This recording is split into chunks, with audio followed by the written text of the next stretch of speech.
Nikamwambia muda mchache mkiwa mmekuja kunisindikiza, umeambia mama yangu ya kwamba mimi nimekuwa mgonjwa. Nikamwambia sijamwambia. Ambia mama yangu ya kwamba mimi nilikuwa mgonjwa lakini nimepona. Mama hawezi enda kushukuru Mungu kama hana kitu ya kutoa. Pea mama yangu pesa, enda shukuru Mungu kwamba mimi nimepona. Nikaanza kuambia mama yangu historia vile Yaneza amegonjeka. Nikaendelea kumpea video vile alikuwa anaendelea.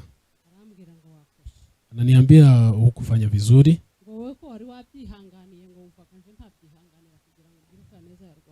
Mbona huku umeniambia ya kwamba Yaneza amegonjeka? Tangu hiyo siku Yaneza kakuwa mzima. Yaneza yakoresheje igihe kiboneye. Yaneza ametumia muda wake ipasavyo. Sinari mbizi ko zansiga. Sikuwa najua ataniacha. Ariko yakoresheje igihe kinini. Lakini ametumia muda wake vizuri. Yarasenze muri iki gihugu Yaneza. Ameomba nchi hii Yaneza.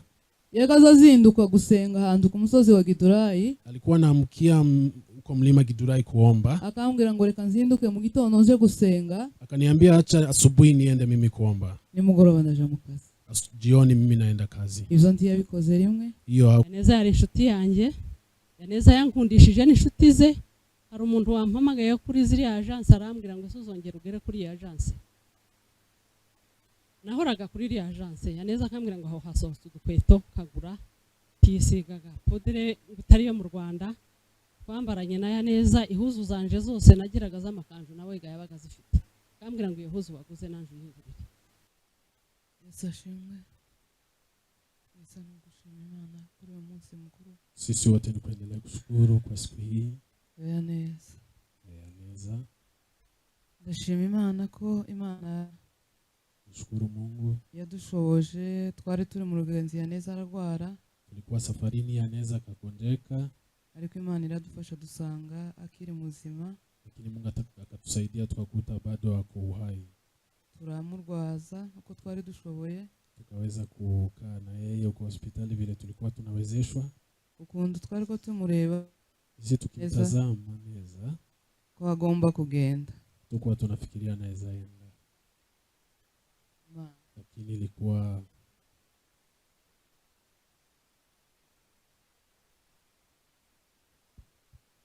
mpangilio wa Mungu. Lakini twabikoraho. Kuna kitu tunaweza kuuza kwa hiyo. Biblia zitubwira ngo mu bibaho zose tugomba gushima Imana. Biblia inasema kwa yote tunafaa kumshukuru Mwenyezi Mungu. Mu byiza no mu bibi tugomba gushima Imana. Kwa mabaya na mazuri tunafaa kushukuru Mwenyezi Mungu. Imana ishimwe. Ndashima Imana ko twabanye na Yaneza. Nashukuru ya kwamba tumeishi na Yaneza. Twabanye iminsi myinshi sinavuga ngo ni hano tubanye. Tumeishi na yeye siku mingi, si hapa Nairobi tu tumeishi na yeye. Twabanye mu Rwanda. Tumeishi na yeye nchini Rwanda. Igihe yari afite akazi yarazaga kudusura. Wakati alikuwa na kazi alikuwa anatuzuru. N'igihe kashiriye twarabanye. Hata wakati kazi imeisha tumeishi na yeye. Kugeza tuje muri iki gihugu turabanye. Hadi tumefika nchi hii tukaishi na yeye. Ndumva amagambo yo gushimira abantu babashimiye. Watu wamewashukuru. Ariko nanje sinareka kubashimira. Pia mimi siwezi koma kuwashukuru. Ndashimira abantu ba hano. Nashukuru watu wa huku Nairobi. Namaze kugera hano abantu bamaze kumenya ko Yaneza yarwaye. Mimi nikifika hapa watu wakishajulishwa kama Yaneza amegonjeka. Abantu benshi barampamagaye barambaza uko ameze. Watu wengi wamenipigia simu wakiniuliza kwaje.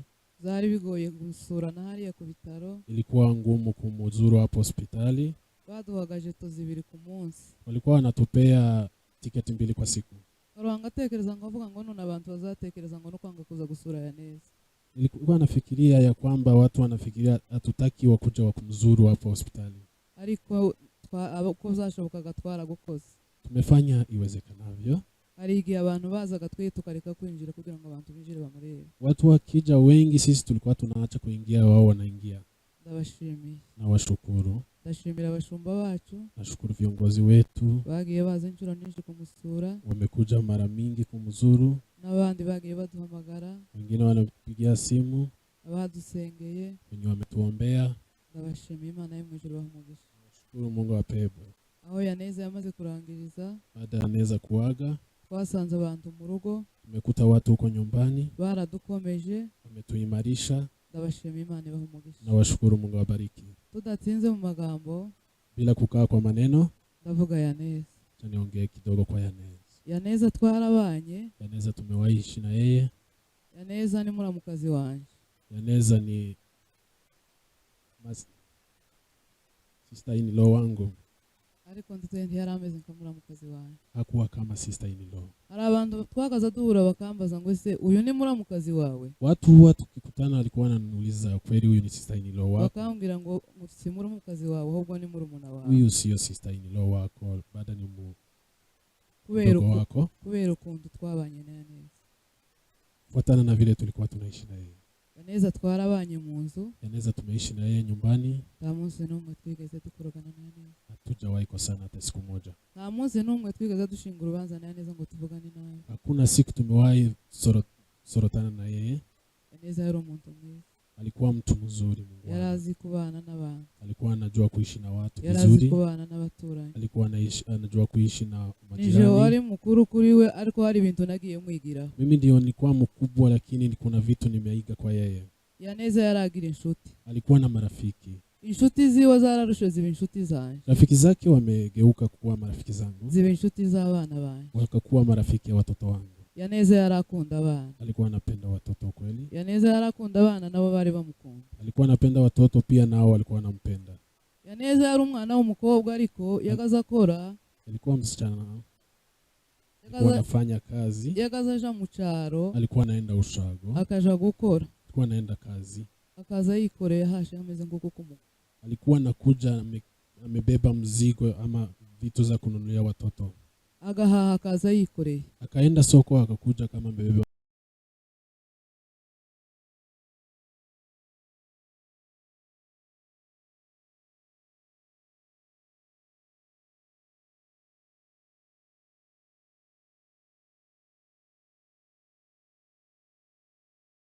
Zigo. Ibintu umugore yo kwikorera akavuga ngo uru ni urugo rwanje aba n'abana banje mpaye nkorera. Vitu mama yeyote anaweza enda soko anunue, hii ni vitu za watoto wangu. Yaneza akikorera ibiryo agahaha. Yaneza alikuwa anachukua mzigo. Agahaha imbuto, agahaha izo kurya. Ananunua mafuta, ananunua chakula. Yarazi gukorera amafaranga. Alikuwa anajua kutumikia pesa. Yaneza ndamushimiye. Yaneza nakushukuru. Yari umwizero. Alikuwa mwaminifu.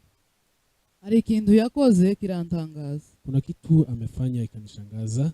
N'ubu kiba ku mutima wanje. Hadi wa leo iko kwa roho kwangu. Bazaza banje baba hanze.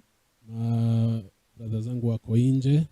Icyo kintu cyarantangaje. Hiyo kitu imenishangaza sana. Yaneza yari umwizero. Alikuwa mwaminifu kweli. Kugeza aho abavandimwe banje bamwizera. Kiwango ndugu zangu walikuwa wanamwamini. Bakatwohereza amafaranga. Walikuwa wanatutumia pesa. Kundu nari nizeye Yaneza. Kiwango mimi nilikuwa naamini Neza. Sinagiraga M-Pesa. Sikuwa na M-Pesa. M-Pesa yanje yari ya Yaneza. M-Pesa yangu ilikuwa ya Neza. Amafaranga bakayohereza. Walikuwa wanatuma pesa. Bayohereza sinamubaza ngo amafaranga barayohereje. Sikuwa namuuliza hata wametuma pesa. Kubera ko yari umwizego. Kiwango ya uaminifu wake. Akambwira ngo amafaranga bayohereje. Alikuwa anaambia wametuma pesa. Uyu ni umutware wanje ari hano turi kumwe. Hata mzee wangu ako hapa. Yagaza twohereza amafaranga. Yeye alikuwa anatutumia pesa. Kumva Jesse notunga M-Pesa mu buzima bwanje. Mimi mafikiri yangu nilikuwa naona siwezi kuwa na M-Pesa. Kubera ko nari mfite Yaneza. Juu nilikuwa na Yaneza. Akavuga ati se mugi ari mu cyaro. Kaniuliza wakati atakuwa naenda ushago. Muzamukenera amafaranga. Nyinyi hamtakuwa mnahitaji pesa kweli. Tukamutegereza kazi. Tulikuwa tunamngojea kuje. Ndamushimiye. Na kushukuru kweli. Ndamushimiye yakoze iz'ubutwari. Na mshukuru amefanya ushujaa kweli. Ivy'ubukristo bwa Yaneza. Ukristo Wenda ngira ngo bavandimwe ntavu tibabizi. Ndugu zake nazafikiria hawajui. Ariko nije ubizi. Mimi ndio najua. Twarabanye muri iki gihugu na Yaneza tumaze kukigeramwo. Tumeishi kwa nchi hii wakati tumefika huku Kenya. Twari tukigizemo imyaka 10. Tumeishi nchi hii miaka 10. Twafashe igihe kinini cyo gusenga na Yaneza. Tumechukua muda wa kutosha wa kuomba na Yaneza. Twagiraga ibihe byo gusenga na Yaneza. Tulikuwa na wakati wa kuomba na Yaneza. Twazamutse imisozi na Yaneza gusenga. Tumepanda milima tukienda kuomba na Yaneza. Yaneza ntiyagiraga urugomo. Hakuwa anaenda kinyume ama watu wengi. iyo yavugaga ngo araja gusenga yajaga gusenga wenyine. Yeye akifikiria kwenda kuomba nafikiria kwenda peke yake. Yaneza yakoresheje igihe kiwe neza. Yaneza ametumia muda wake ipasavyo. Sinari mbizi ko zansiga. Sikuwa najua ataniacha. Ariko yakoresheje igihe cye neza. Lakini ametumia muda wake vizuri. Yarasenze muri iki gihugu Yaneza. Ameomba nchi hii Yaneza. Yagaza zinduka gusenga ahantu ku musozi wa Gidurayi. Alikuwa anaamkia kwa mlima Gidurayi kuomba. Akambwira ngo reka nzinduke mu gitondo nje gusenga. Akaniambia acha asubuhi niende mimi kuomba. Nimugoroba ndaja mu kazi. Jioni mimi naenda kazi. Ivyo ntiyabikoze rimwe. Hiyo hakufanya mara moja. Yabikoze inshuro nyinshi. Amefanya mara mingi. Hakabi yava mu kazi akaza mu gitondo. Wakati alikuwa anatoka kazi akikuja asubuhi. Agashika karyama. Anafika kalala. Akavuga ngo kumuruhushize. Sasa mchoko imeisha. Reka nje gusenga. Acha niende kuomba. Yaneza twarasenga. Yaneza kweli tumeomba na yeye. Twagiraga ibihe byo gusenga mu rugo. Tulikuwa na nyakati za kuomba. Twagize ibihe byo gusoma ijambo ry'Imana. Tumekuwa na nyakati za kusoma neno la Mungu. Aba bana bose mfite twagiraga ibihe tugasenga na Yaneza mu nzu tukabwiriza. Buri muntu yagiraga umunsi wo kubwiriza. Hao watoto mnaona tulikuwa na nyakati za kusoma neno la Mungu, hata kila mtu alikuwa anahubiri. Yaneza yaramfashije. Yaneza amenisaidia ukweli. Yaneza yandereye abana. Amenilelea watoto. Twabanye neza. Tumeishi na yeye vizuri. Twabanye neza nta nkonyi yigeze ibaho. Tumeishi na yeye bila tatizo lolote. Nta rubanza rwigeze ruba mu muryango ngo twavuganye na Yaneza nabi. Hakuna tatizo imekuwa kwa familia ndio tumeongea vibaya. Alikuwa anapenda watoto. Yakundaga abantu bose. Alikuwa anapenda watu wote. Hari igihe twahuraga n'abantu kamubaza se aba bantu wowe uzubamenya gute nje ko ntazambamenya. Wakati mwingi tulikuwa tunakutana na watu akawasalimia wote, mimi nikamuuliza hao watu umewajuaje? Yaneza yaromwize. Alikuwa mwaminifu. Kandi yarakunda n'umuryango. Na alikuwa anapenda familia. Urubwo mwifurije uko ridashira no namtakia kila laheri. Murakoze cyane. Asanteni. Komeze mwihangane. Endeleeni kunipea na wakati ya kuongea siku ya kuaganeza. Fikiria nguvu zimeisha. Nimeamka nikasikia sina nguvu. Nasikia miguu haina nguvu. Lakini taongea. Acha niongee kwa ndugu yangu wakati mdogo. Nilikuwa na mingi ya kuongea juu yake, lakini wakati kidogo. Baba yangu hakuzaa watoto wengi. Amezaa watoto 4 na wasichana 2.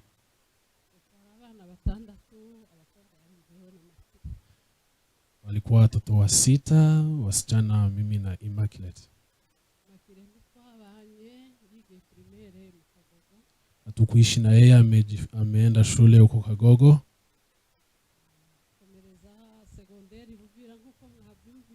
Shule akaendelesha huko Uvira vile mmesikia.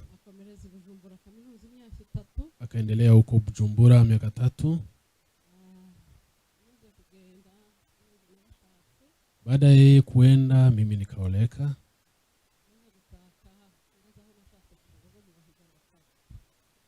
Mali nimeoleka huko Kumugogo nikakuwa mjane.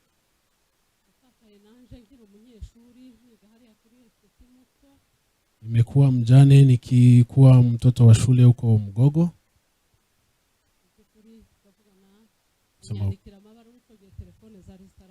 Sema kweli alikuwa ananiandikia barua. Simu hazikuwa. Kaniambia nifarijike nilele watoto.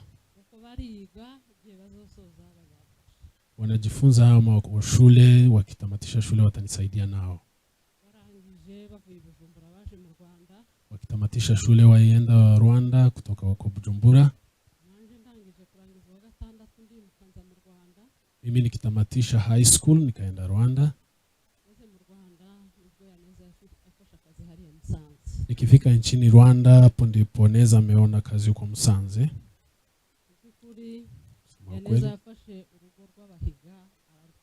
Yaneza amechukua jamii ya Wahiga akawasaidia. Nikikumbuka nyakati moja nimemwachia mtoto wa miezi 9. Mimi nikarudi nchini Kongo ndio nipate pesa nikuja tusaidia watoto. yararanaga umwana w'uruhinja Kuwa nalana mtoto. bashakamusigira mabukwe agakoraho nakoreraga ku isoko akagukorera. Baadaye akiachia mamukwe mtoto anaenda kufanya kazi. Amaze kuja Musanze atangiye akazi Akielekea huko Musanze nchini Rwanda, yarangije ubwo yarahakoraga akomeza no kwiga kaminuza imyaka 2 yari isigaje ngo arangize. alikuwa anafanya hiyo kazi akienda university. Ari Musanze yafataga igihe agakodesha imirima agahingisha. Akiwa Musanze alikuwa anachukua shamba alafu anakodesha wakalima. Yamara kweza akantumira ngo imyaka yareze ndoze kwifata mu Rwanda. Mavuno ikikuwa na anamwambia kuja chukue iko tayari. Yeye alikuwa anaishi Ruhengeri. Akagabanya bya bishimbi gice kimwe nkagitwara ikindi kikaza kwa Gisenyi. Alikuwa anachukua maharage anagawanya mara mbili akanipea akaniambia ingine nusu itaenda kwa foto huko Gisenyi. Icyo gihe Benjamin yigaga Gisenyi na Ruhanga. Benjamin alikuwa anajifunza huko Gisenyi yeye na Ruhanga. Nabo niwe warubafite. Yeye ndiye alikuwa nao. Neza yarangije kaminuza mwaka wa 5 2010. Neza alitamatisha university mwaka wa 2010. Kuva muri defense yiwe Tukaingia huko akigraduate. twageze turishima turanezerwa. Kusema kweli tulifurahi tukienda huko graduation. Turangije tugiye kuryama arambwira ngo nje hari ikintu nagutekerereje. Tukienda kulala kwa siku yake ya graduation akaniambia kuna kitu nimefikiria juu yako. Wacikije ishuri ariko wari umuhanga. Umeacha shule lakini ulikuwa na akili mingi. Jewe ndumva ugomba gusubira mu ishuri. Mimi nafikiria unaweza endelea na shule yako. Turara tubivugaho. Tumekesha tukiongea. Arambwira ngo mu bimwe nemeye ngo nemeye kuza ngo hahira ifutiro se nkande bukwezi. Mimi kitu nimetaidi nitakuwa na kununulia 50 kgs kila mwezi. Ndangije ngezeyo mbibwira baramubanje. Mimi nikifika nyumbani niwaambia ndugu zangu. Ntabwo babyumvaga ko umugore ufite abana 5 mu buzima bwa Kigali acuruza ko yakwiga. Hawakuwa wanaelewa kama mjane mwenye anafanya kazi akisaidia watoto anaweza endelesha shule. Ariko barabyumvishije hari bashakaga nko kugira ngo barebe ko nzabikora. Sema ukweli walikuwa wanani test waone kama ukweli naweza enda shule. Naratangiye 2010 wa mbere kaminuza. Nimeanza 2010 university. Neza uko twabipanze naramuhamagaraga ngo tugiye gushira ikaguru. Nilikuwa nampigia simu unga iko karibu kuisha akanunua. Yaranyambitse. Amenivisha. Yandereye abana. Amenilelea watoto. Yangiriye inama. Amenishauri. Kugeza nanje ndangije imyaka 3 ya kaminuza. Hadi mimi nikamtamatisha miaka 3 ya university. Ndangije imyaka 3 ngira amahirwe mbona kazi. Baada ya miaka 3 nikapata kazi. Kuri numvaga tuzafatanya na Yaneza ibindi byose bisigaye. Kusema ukweli nilikuwa naona tutaendelea kushikana mambo mengine inabaki. Nawe arakomeza akazi kiwa gakora hari imyaka 9. Na yeye akaendelesha kazi yake huko miaka 9. Bukeye akazi karahagarara. Baadaye kazi ikakoma. Ubwo yapanze gahunda yo kuza za Nairobi. Hapo ndio amefikiria kukuja Nairobi. Ageze hano Nairobi. Baada ya kufika huku Nairobi ameendelesha kazi yake. Alikuwa mfanyakazi. Alikuwa anajua kutafuta pesa. Pesa yake haiwezi toka hivi kama hajapata pesa nyingine. Sema ukweli alikuwa huku akifanya kazi. Aliendelea kutusaidia familia ya baba yangu. Kwa hivyo Yaneza hii mwaka hii mwezi wa pili nimetembelea huku baada ya kunisaidia mtoto wangu alikuwa anaunga ndoa. Aliishi na Muyoboke nchi hii miaka mingi. Muyoboke akachukua hatua ya kuoa mwezi wa pili. Kulikuwa ndugu yetu alikuwa mgonjwa. Hawakuniambia. Waliandaa harusi yeye na na mama mdogo yake. kuko muramukazi wanje yararembaga akambwira ngo ndababaye kugenda. Alikuwa ananiambia mama mdogo yake, mimi nahuzunika kuenda kama Muyoboke hajaoa. Amuhamagara nkamubwira nti Muyoboke ubabaje Nyabihogo kugira Nyabihogo azapfe baje kuyikora kanseri yarigeze kuri gerera nyuma. Nikamwambia Muyoboke, umehuzunisha Nyabihogo alikuwa na kansa. Arambwira ngo ntabwo umushinga azapfa ntarashaka. Akaniahidi ya kwamba hata hafariki kama sijaoa. Arangije Muyoboke urumva nyirasenge yararembye. Sasa Muyoboke mshenge yake alikuwa amegonjwa, ategura kubombora. Akajitahidi kuoa kinyume. Jewe sinamenya ayo makuru. Mimi sikujua habari hiyo. Yanaweza kachukua hatua ya kumsaidia ndio asiowe kinyume na sheria. Yeye akamwambia, usiambie mama yangu, ukimwambia ataharibu. Yanaweza amefanya iwezekanavyo ndio aweze kujenga boma yake. Ameanzia kwa viti, mavazi, vitu vyote vya kutumia kwa nyumba amewahi kumsaidia kanunua.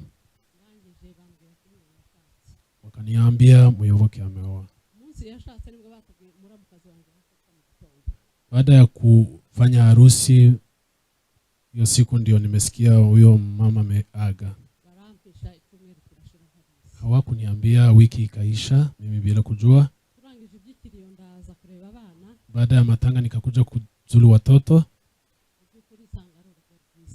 Kusema ukweli nikakuta hiyo boma ni mzuri. Boma yenye iko na moto. Iko sawa. Muyoboke hakuwa na kosa kitu yoyote. Na walinipea bill. Muyoboke alikuwa na pesa yake kidogo. Nikampea 1400 ama Rwanda ndio ametumia. Nikamwambia vile nimefika kwa boma yako nikakuta Munyugwe. Hata ukimultiply hiyo pesa nitaiona. Juu pesa watu huwa wanatafuta. Munyugwe kabla ya kufika kwa boma hiyo akiishi na Muyoboke, Yaneza amekuwa kama mamukwe. Ikazidi kuwa mama mukwe, ikakuwa kama ndugu yake. Munyugwe kabla ya mwaka mimi sikuwa najua mahali walikuwa wanatoa chakula. Yaneza walikuwa wanampigia simu ananunua chakula. Munyugwe akazaja kutorera kwa mama mdogo yagerayo yatinda Muyoboke akaza bose bakajya kwa Yaneza Munyugwe wakarara. Munyugwe akitembelea mamukwe ama shangazi yake alikuwa anakuja kama amekula. Sema ukweli watoto wangu wamekosa mzazi. Muyoboke farijikeni. Amewalea. Mimi nilikuwa naendelea kuambia mwishi na yeye vizuri, amewasaidia kweli. Wakituambia amekuwa mgonjwa. Aligonjeka tarehe 30 mwezi wa 7. Ulikuwa siku ya Salongo huko nchini Rwanda.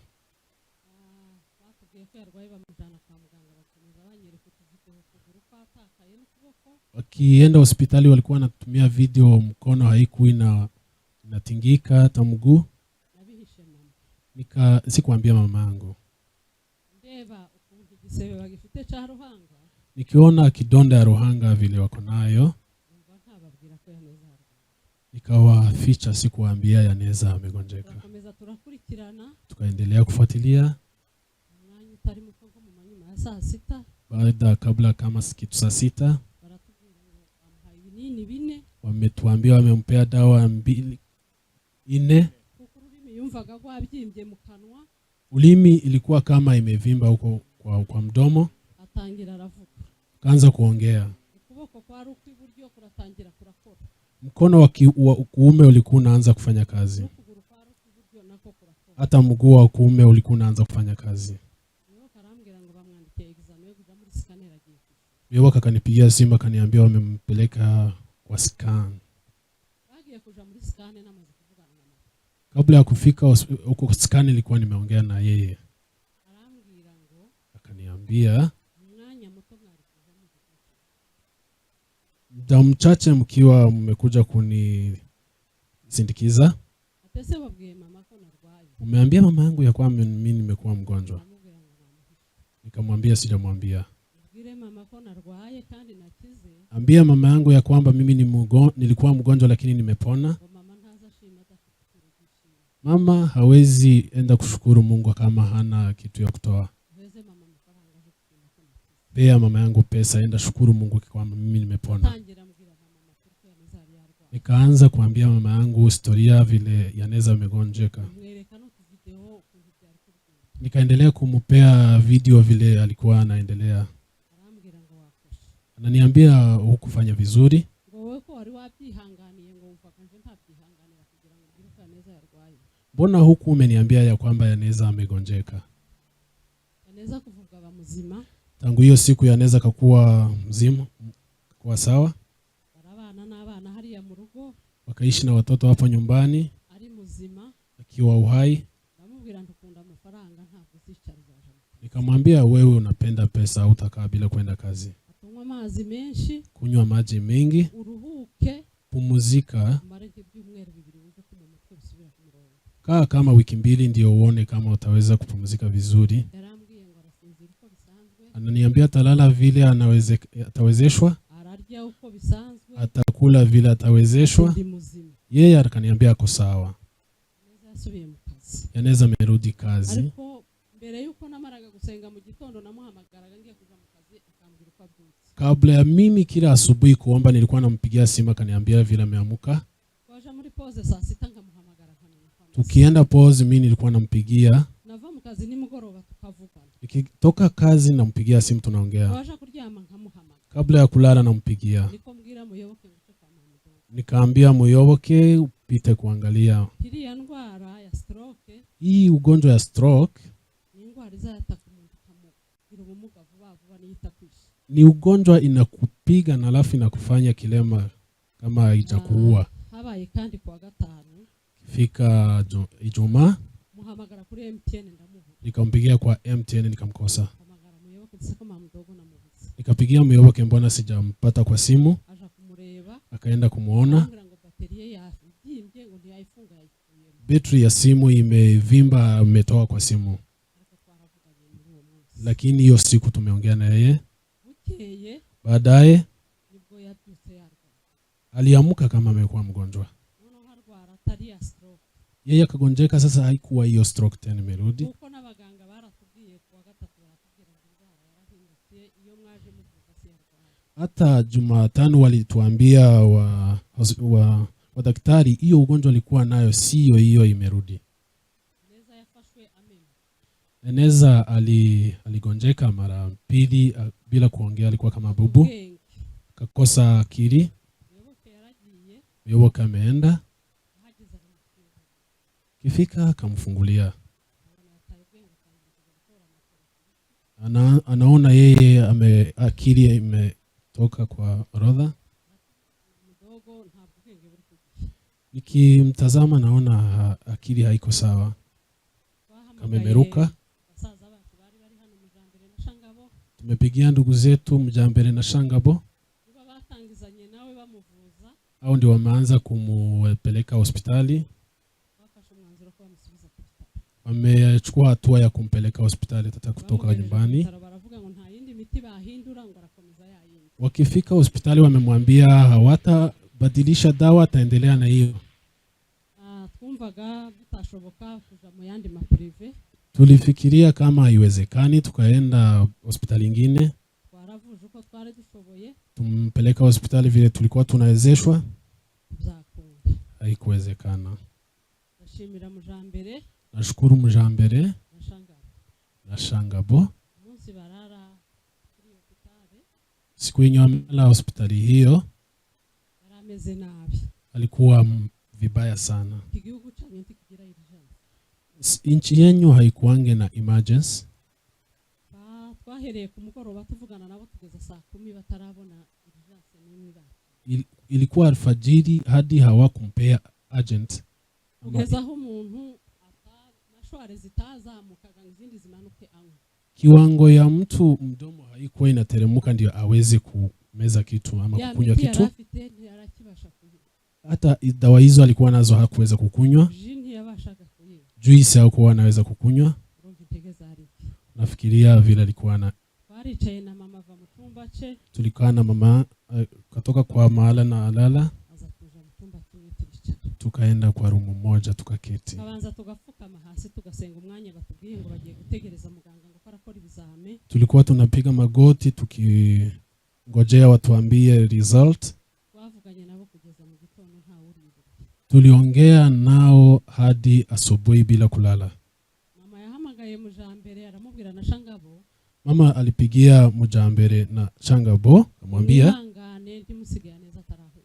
msiache neza kama hajakata roho. Turabizi ko ivyo bitaro batarwaza ariko murari hanze. Tunajua ya kwamba hiyo hospitali hairuhusu watu, lakini muweze kulala nje, lakini ndio mtuambia habari. Abo basaza banje barakoze. Ndugu zangu wamefanya hivyo. Na washukuru Mungu awape baraka. Nashaka gushimira banje. Nataka kuwashukuru. Tumaze kumenya ko watu yarwaye. Baada ya kujua ndugu yetu amegonjeka. Amafaranga turakora ariko amafaranga hari igihe utabicaranye. Tunafanya kazi lakini wakati mwingi haukuwa na pesa, huwezi kuwa na pesa. Twakoresheje amafaranga menshi. Tumetumia kiwango ya pesa mingi. Kandi yarabonetse. Na ameonekana hiyo pesa. Ndabashimiye. Na washukuru. Kugeza aho bavuze ngo Yaneza afite amafaranga. Wakati wamefika kuna time wamefika wanakasema Neza yeye ako na pesa. Turavuga ngo ayo mafaranga kigayamukuzemo. Tukawaambia wasitumie pesa yake, sisi tutatumia yeye tukumpeleka hospitali. Tumempeleka hospitali. Tumemutibu hadi tukatumia pesa yetu hadi akaaga. Muri uyu mwaka hii nageze hano sanga Yaneza akora kazi kagumu. Nimefika nchi hii nikakuta Neza nafanya kazi ya ngumu. Namubwira nti umuntu wize ntabwo wabo mu intellectuel mu mutwe unumara kuza kazi. Nikamwambia kama umesoma uwezi fanya kazi hii ya ngumu kiwango hii. Ugomba gukora kazi wicaye ugashaka intebe ukicara. Unafaa kutafuta kazi, unapata kiti, unakuwa unafanya kazi kama umeketi. Uri mutoya ufite mu mutwe hafungutse ugomba gukora umushinga wicaye ntuvune. Wewe ni msichana mdogo, haufai kufanya kazi ya ngumu, unafaa kufanya kazi kiwango na vile umesoma. Nikamuahidi pesa ya kufanya kazi. Nageze Kigali. Nimefika Kigali. Namuhamagaye mubwira ngo mfite amafaranga ya milioni 13,500. Nikampigia simu niko na milioni 3 na elfu milioni 13 na 1,500. Nikamwambia kuja hapa Kigali, hii pesa ndio tu pangie. Papa yangu hakuwa anajua habari hiyo. Hata ndugu zangu na mama yangu.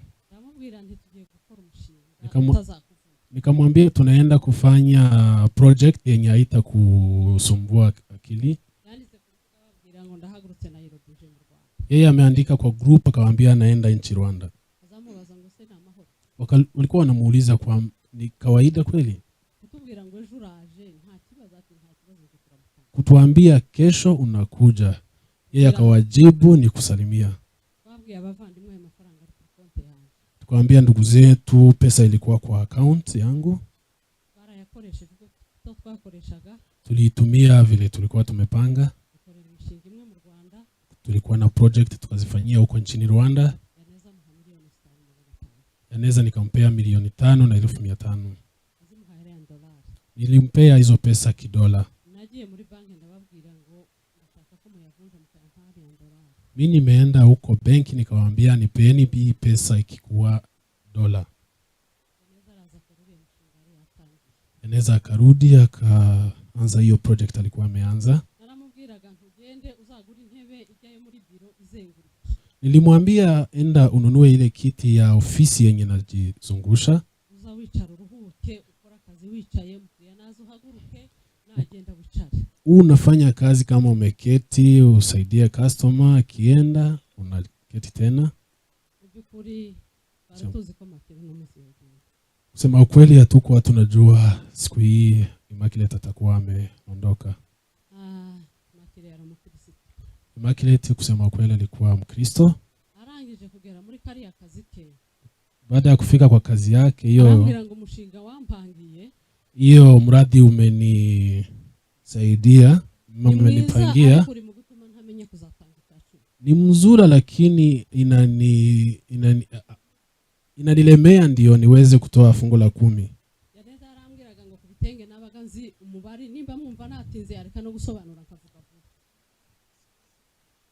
Bose yarambwiye ngo ngo arabara amafaranga y'amazi, ngo arabagura 100, arabagura 20, ata amafaranga nahaha nimugoroba simenye ko ntanga icyacu. Atariko kubitenge nari nzi ko ntanga icyacu. Yaneza yari umukristo bitari byo gutekereza. Yaneza yari umukristo watwigishaga ubukristo.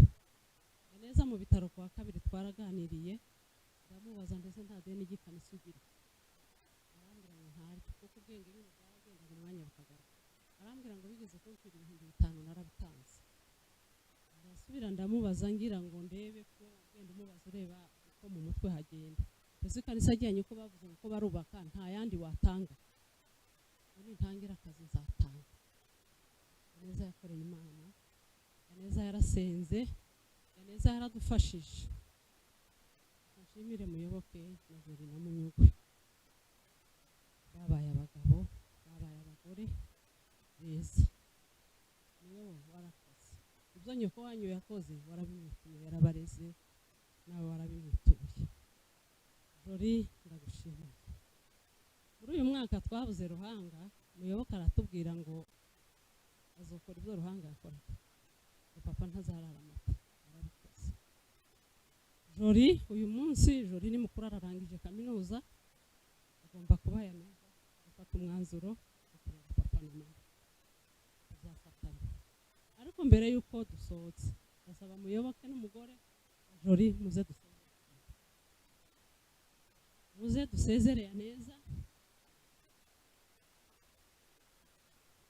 Rero reka nshimira abantu mwese mwakwitabiriye. Ibi ni bigaragara kuko mudukunda. Ubu muri inshuti za papa, muri inshuti za mama, muri inshuti za Yaneza, muri inshuti za basaza banjye. Buri umwe n'umwe sinamuvugaho yavuye. Ndashimira abamuyomba mwarakoze. Nkaba nkomeza papa na mama kandi bazakomera turi kumwe. Tuzabafasha, bafite abuzukuru benshi. Niyo abana babo baba bagenda bapfa ariko bafite abuzukuru benshi kandi beza bazabarera. Bamuyomba ndabashimiye. Mwarakoze kuba Yaneza yarwara agatangira kuvurwa. Bamuyomba nibo bafashe ya mbere. Uzatugereza amakuru kuri Bamuyomba batari hano ariko ko barabikurikirana online.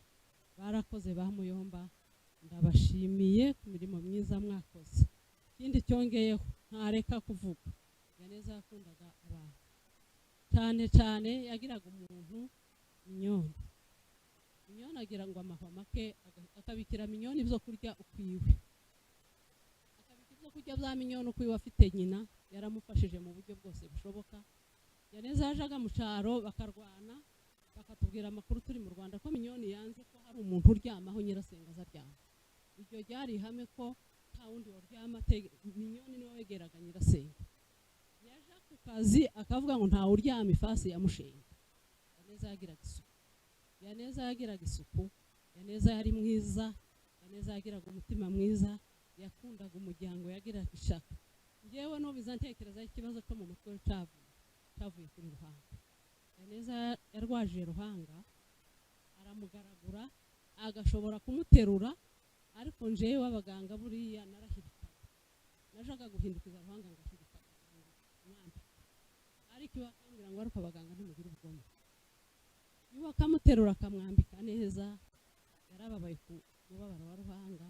Ngiye mbona ko ariho Yaneza yakuriye shoke yose. Ariko mu by'ukuri twizeye Imana. Imana irahari, izadukomeza, izadukomereza ababyeyi, nihanganishije abo tuvukana, nihanganishije abo kwa sogokuru, nihanganishije na pasiteri papa Ndikira Pamudogo.